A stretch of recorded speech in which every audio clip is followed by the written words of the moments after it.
अभी तक अपन देख रहे थे कि क्लास क्या होता है, क्लास क्या होती है, ऑब्जेक्ट्स क्या होता है। फिर अपन ने कंस्ट्रक्टर भी देखा था। फिर अपन ने वेरिएबल्स कैसे डिक्लेयर करते हैं, इनिशियलाइज करते हैं किसी क्लास के अंदर, वो भी देखा है। और लास्ट में अपन ने देखा है कि मेथड्स कैसे होती हैं। तो मेथड्स को मैं लास्ट में समराइज कर देता हूँ कि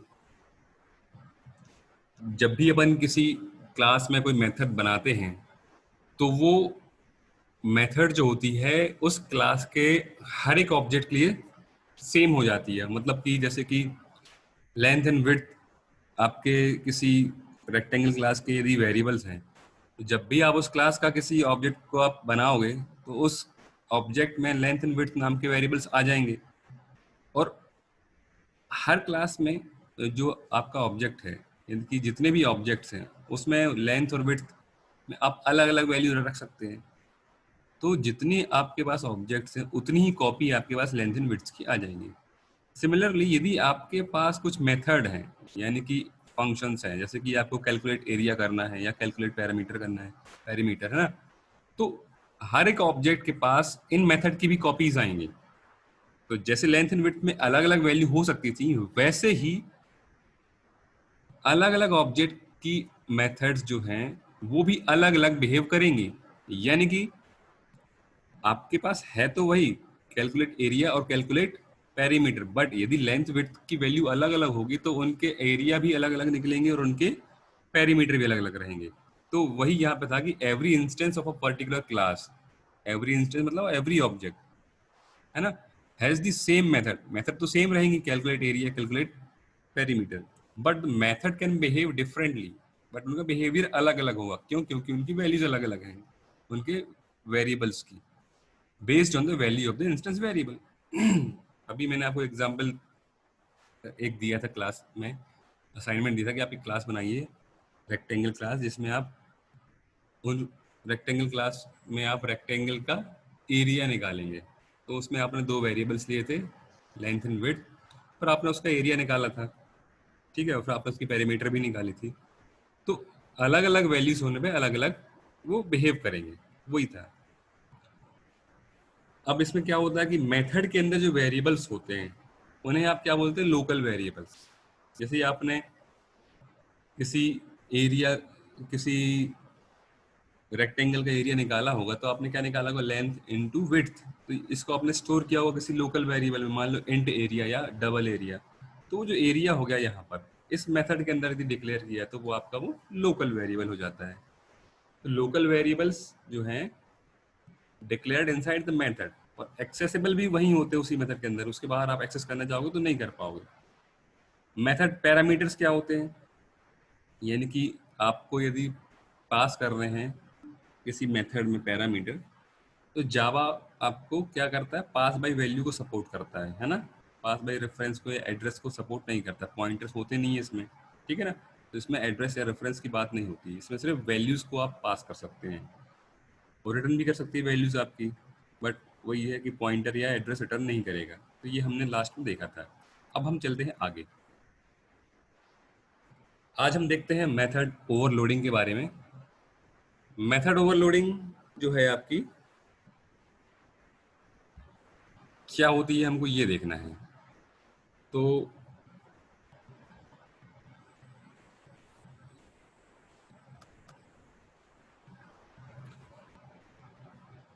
can we have a class with two methods of same name?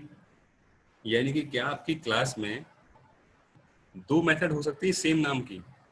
यानी कि ऐड करके एक मेथड है और एक और मेथड ऐड करके, यानी कि दो फंक्शन आपके सेम नाम के हो सकते हैं क्या? ये यहाँ पे क्वेश्चन है। तो आप कहेंगे हाँ हो सकते हैं, बट उनके मेथड सिग्नेचर वो डिफरेंट होना चाहिए, ठीक है ना।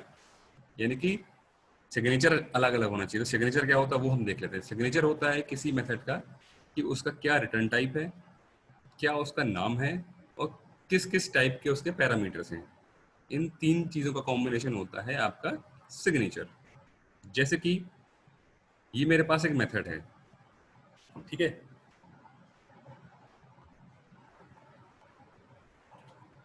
ये मेरी मेथड है सम। इस मेथड का नाम क्या हुआ? सम। इसका रिटर्न टाइप क्या हुआ, इंट। इसका एक्सेस मॉडिफायर क्या हुआ, पब्लिक। इसके अंदर दो पैरामीटर हैं, दोनों कैसे हैं, इंटीजर है, एक है इंट आई और एक है इंट जे। तो ये एक मेथड मैं इस तरह से डिक्लेयर करता हूँ, इसके बाद उसके ब्रेसेस ओपन होंगे, उसके बाद उसके स्टेटमेंट होंगे, फिर क्लोज हो जाएंगे, ठीक है। तो ये जो मेथड है इसका सिग्नेचर क्या होगा, यदि हम इसकी बात करते हैं इसका सिग्नेचर होगा क्या, रिटर्न टाइप, मेथड नेम और पैरामीटर के टाइप्स। तो सम में नाम तो सम है, इसका रिटर्न टाइप क्या है, इंट। तो इंट सम और इंट कॉमा इंट, ये जो है इसको हम बोलेंगे सिग्नेचर। तो इस मेथड का नाम सम है बट सिग्नेचर ये पूरा मिला के होगा, ये पूरा कॉम्बिनेशन जो है आपका, ये आपका सिग्नेचर है। तो मैंने कहा था कि क्या किसी क्लास में एक ही नाम की दो मेथड हो सकती हैं, तो हाँ हो सकती है, नाम एक सा होगा बट उनका सिग्नेचर चेंज होगा। जैसे कि ये दूसरी मेथड है आपकी, public double sum double i comma double j. इसका सिग्नेचर क्या हुआ, डबल इसका रिटर्न टाइप है, सम इसका नेम है और डबल डबल उसके पैरामीटर के टाइप्स हैं। तो देखो दोनों के नाम क्या है, सम और सम, बट इनका रिटर्न टाइप क्या है, इंट डबल, और पैरामीटर टाइप क्या है, इंट कॉमा इंट और डबल कॉमा डबल। ऐसे एक और मेथड देख लेते हैं, पब्लिक डबल सम, इसमें एक इंटीजर टाइप का पैरामीटर और एक डबल टाइप का पैरामीटर है। तो इसका जो सिग्नेचर हुआ वो क्या हुआ, डबल सम इंट कॉमा डबल। तो ये तीन मेथड है, सम सम सम, एक ही नाम की है तीनों मेथड। क्या ये पॉसिबल एक मेथड, एक ही नाम के तीन मेथड एक क्लास में होना, हाँ पॉसिबल है। क्यों, क्योंकि इनके सिग्नेचर डिफरेंट है, ठीक है। तो यदि ऐसा होता है किसी क्लास में एक ही नाम की एक से ज्यादा मेथड होती है, तो उसको हम बोलते हैं मेथड ओवरलोडिंग। यानी कि मेथड ओवरलोडिंग होने के लिए आपका नाम एक सा होगा बट उनका सिग्नेचर अलग अलग होगा। ऐसा नहीं हो सकता कि आपका नाम भी सेम हो सिग्नेचर भी सेम हो, तो फिर नहीं होगा, फिर वो एरर आएगी, आपकी एक ही मेथड कई बार आ रही है ना। बट यदि आपका मेथड का नेम सेम है बट उसके टाइप्स अलग अलग हैं तो हो सकता है। और इनके ऑर्डर भी मैटर करते हैं, जैसे कि इंट आई पहला पैरामीटर है और दूसरा डबल है, यानी कि पहला इंट दूसरा डबल। यदि एक मेथड और होती मेरे पास जिसमें पहला डबल और दूसरा इंट होता तो वो भी एक और मेथड हमारी जुड़ जाती। क्यों, क्योंकि उसके पैरामीटर अलग अलग हैं, एक इंट एक डबल है बट पहला इंट है दूसरा डबल है, और एक में पहला डबल है दूसरा इंट है, ठीक है ना। तो ये भी मैटर करता है। इसका एग्जाम्पल हम देख लेते हैं छोटा सा। एक क्लास है आपकी मेथड ऐड करके, ठीक है ना, जिसमें हम मेथड बनाएंगे ऐड नाम की। एक मेथड है पब्लिक इंट ऐड इंट आई कॉमा इंट जे। इसमें क्या कर रहा हूँ मैं, रिटर्न कर रहा हूँ आई प्लस जे, यानी कि आई और जे दो पैरामीटर को आप सेंड करेंगे, मैं उन दोनों को ऐड करूंगा, ठीक है ना, और आपको रिटर्न कर दूंगा। एक दूसरी method double add double i comma double j, जिसमें मैं क्या करूंगा, रिटर्न आई प्लस जे। इसमें मेरे पास दो वैल्यूज आएंगी बट दोनों कैसी आएंगी, डबल टाइप की आएंगी, तो उनको ऐड करके मैं वापस कर दूंगा, रिटर्न कर दूंगा जिसने भी इसको कॉल किया है। तो ऐड नाम की दो मेथड है, तो नाम तो ऐड ही है बट उनके पैरामीटर जो है वो चेंज है, डिफरेंट है, ठीक है ना। उसको अपन एक देखते हैं, क्लास टेस्ट बनाते हैं जिसमें अपन ने मेन फंक्शन बनाया हुआ है, और उसमें क्या करता हूँ मैं, इसका एक ऑब्जेक्ट क्रिएट करता हूँ मैं, किसका, इस क्लास का मेथड ऐड का। तो मैंने बनाया ओ नाम का ऑब्जेक्ट, कैसे बनाया है, न्यू ऑपरेटर के थ्रू, न्यू मेथड ऐड, ठीक है। तो वो हमारा क्या बनेगा, एक ऑब्जेक्ट। जैसे ही बनता है हमारा ऑब्जेक्ट तो क्या होता है, हमारे पास उसके इंस्टेंस वेरिएबल आ जाते हैं। तो इसमें क्या था, इंस्टेंस वेरिएबल कुछ नहीं है यहाँ पर, ठीक है, तो कुछ नहीं आया। अपन ने यहाँ पे लोकल वेरिएबल बना है इंट ए और इंट बी, ठीक है। ए में रखा मैंने 10, बी में रखा मैंने 20। मैंने एक और बनाया लोकल वेरिएबल रिजल्ट करके, इंट रिजल्ट। अब उस रिजल्ट में मैंने क्या रखा है मैंने एक मेथड कॉल की है और उसका जो रिटर्न आएगा वो मैंने रिजल्ट में सेव किया है। तो वो ऑब्जेक्ट पे मैंने ऐड नाम की मेथड कॉल की। अब ये ऐड जो है ये हो सकती है या ये हो सकती है, दोनों में से एक। ये किस पे डिपेंड करे, उनके पैरामीटर्स पे। यदि मैंने ए कॉमा बी पास किया तो ए कॉमा बी कैसे हैं, दोनों इंटीजर टाइप के, दैट मीन्स कि हमारी पहली वाली मेथड कॉल होगी। ए कॉमा बी में क्या आएगा हमारा, ए में 10 और बी में 20। तो यहाँ जो आई है यहाँ पे 10 आ जाएगा और जे जो है यहाँ पे 20 आ जाएगा। तो आई में 10 आएगा और जे में 20 आएगा, तो आई प्लस जे यानी कि 10 प्लस 20 30 हमको यहाँ पर रिटर्न मिल जाएगा। तो int result is equal to क्या हो जाएगा, 30। यदि मैं यहाँ पे प्रिंट करूंगा रिजल्ट की वैल्यू तो क्या प्रिंट होगा, 30, ठीक है ना। ये हमारा सिंपल सा एग्जाम्पल था मेथड ओवरलोडिंग का, कि आप ऐड कॉल कर रहे हैं पर कौन सा ऐड कॉल हो रहा है वो डिपेंड करता है। इसको हम जरा देख लेते हैं अपने प्रोग्राम में, ठीक है ना। इसको मैं क्या करता हूँ, कॉपी करता हूँ, ठीक है, पूरे प्रोग्राम को। मैं यहाँ पे एक बनाता हूँ नोटपैड की फाइल, ठीक है। मैंने यहाँ पे पेस्ट किया पूरा अपना कोड। इसको मैंने सेव एज किया, किससे, जो हमारी मेन मेथड है वो है टेस्ट क्लास में, ठीक है। तो टेस्ट डॉट जावा से मैं इसको सेव करता हूँ। ऑलरेडी एग्जिस्ट है, चलो ठीक है, मैं इसको दोबारा ओवरराइट कर देता हूँ। ये होगी test dot Java.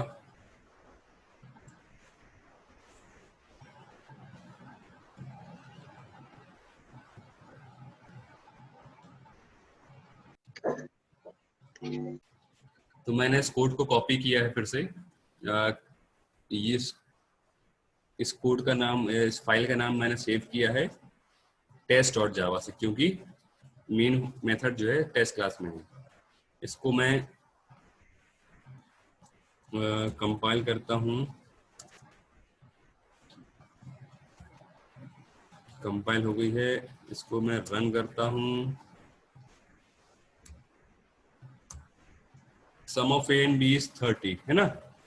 Int a is 10, b is 10, और रिजल्ट में क्या आया आपका, sum of a and b is 30। अब मैं यदि डबल कोई ले लेता हूं मैं, है ना, double x, double x is equal to, मैं करता हूं मान लो 2.2, double y is equal to मैं कर लेता हूं 3.5, ठीक है। अब मैं कॉल करता हूं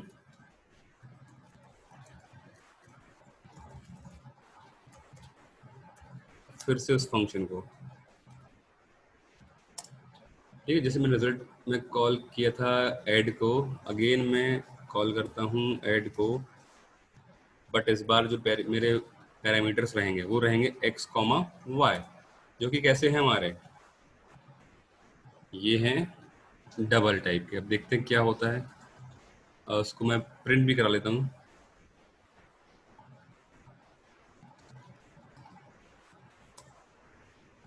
सम of a and b is result, तो sum of x and y is some.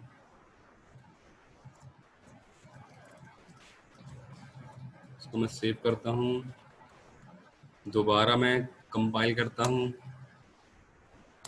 Run करता हूँ। देखो sum of a and b is 30 and sum of x and y is 5.7, ठीक है ना। तो 2.2, 3.5, 5.7। तो मैंने क्या किया, दोनों बार मैंने ऐड मेथड को ही कॉल किया है, ठीक है ना। बट एक बार जो ऐड था उसके जो पैरामीटर थे मेरे इंटीजर थे, और दूसरी बार के मेरे डबल थे। तो यहाँ पे कंपाइलर ने खुद से डिसाइड किया कि ऐड जब कॉल करना है तो कौन सा वाला ऐड कॉल करना है, ये वाला ऐड या ये वाला ऐड, ठीक है। तो हम चलते हैं अपना आगे।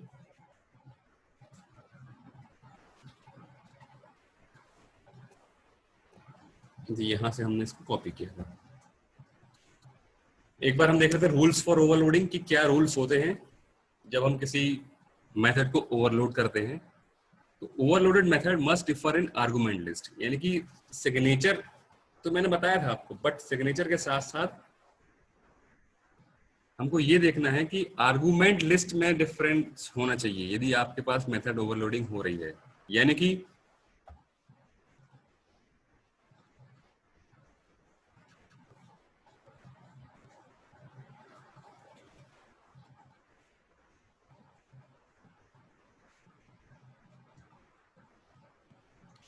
आपका जो है, या तो नंबर ऑफ आर्गुमेंट्स में डिफरेंस होना चाहिए, यानी कि कहीं किसी मेथड में 2 आर्गुमेंट है तो किसी में 3 आर्गुमेंट है, तो वो आपकी मेथड अलग अलग हो जाएगी। या data types of argument change होना चाहिए, यानी कि 2 आर्गुमेंट ही है मेरे पास, आर्गुमेंट या पैरामीटर, ठीक है। तो 2 यदि हैं तो दोनों के डेटा टाइप्स अलग अलग होना चाहिए, यानी कि एक जगह इंट है तो दूसरी जगह डबल हो या कुछ और हो, या फिर एक इंट एक डबल है तो उनके सीक्वेंस चेंज होना चाहिए, पहला इंट दूसरा डबल हो एक मेथड में, और दूसरे मेथड में पहला डबल दूसरा इंट हो।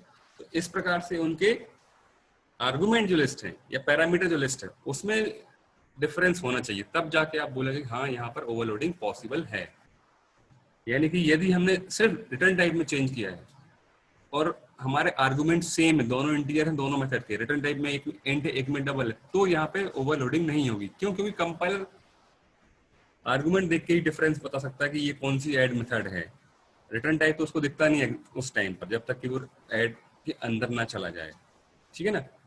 तो चेंज, यदि आपने रिटर्न टाइप चेंज की तो भी आप नहीं कर सकते ओवरलोडिंग, यदि आपने एक्सेस मॉडिफायर चेंज किया है तब भी आप नहीं कर सकते। यानी कि एक्सेस मॉडिफायर क्या हो, पब्लिक प्राइवेट प्रोटेक्टर ये लगाया तब भी आप डिफरेंस नहीं कर सकते किसी मेथड में। ठीक है ना? तो और एक और क्या है, डिक्लेयर न्यू और ब्रॉडर चेक, इसको अपन बाद में देखेंगे, पर ये दो चीज आप देखो कि रिटर्न और एक्सेस मॉडिफाई यानी कि पब्लिक प्राइवेट प्रोटेक्टेड ये भी लगाया है आपने, बाकी सब चीज सेम रखी है, तो आपकी मेथड ओवरलोडिंग पॉसिबल नहीं है। ठीक है? हम देखते हैं कि कौन सी मेथड ओवरलोडिंग पॉसिबल है। जैसे कि ये एग्जांपल देखो, मेरे पास दो मेथड है ऐड। ठीक है? दोनों में क्या डिफरेंस है, इन दोनों में इंट यूज किया है, इन दोनों में फ्लोट यूज किया है, तो ये वैलिड है। ठीक है ना? दूसरा एग्जांपल लिया मैंने, दोनों ही ऐड मेथड है, बट इसमें मैंने एक आर्गुमेंट लिया है, यहाँ पे मैंने दो आर्गुमेंट लिए हैं इंटीजर टाइप के, टाइप सेम है but number of argument differ कर रहे हैं ना, यहाँ पर एक है यहाँ पे दो है। एक और एग्जांपल है मेरे पास, इसमें दोनों का नाम ऐड है, दोनों में इंटीजर है, यहाँ पे भी यहाँ पे भी, और चेंजेस कहाँ पे है इनके, रिटर्न टाइप में इंट और डबल। तो ये कैसा रहेगा हमारा, ये वैलिड मेथड ओवरलोडिंग नहीं है। क्यों? क्योंकि आपके आर्गुमेंट जो है वो सेम है और नाम सेम है। ठीक है? आप सिर्फ रिटर्न टाइप के बेस पे चेंज या ओवरलोडिंग नहीं कर सकते। ठीक है ना? तो ये हमारा क्या था, मेथड ओवरलोडिंग। इसके बाद हम देखेंगे आपका नेक्स्ट टॉपिक नेक्स्ट क्लास में। ओके।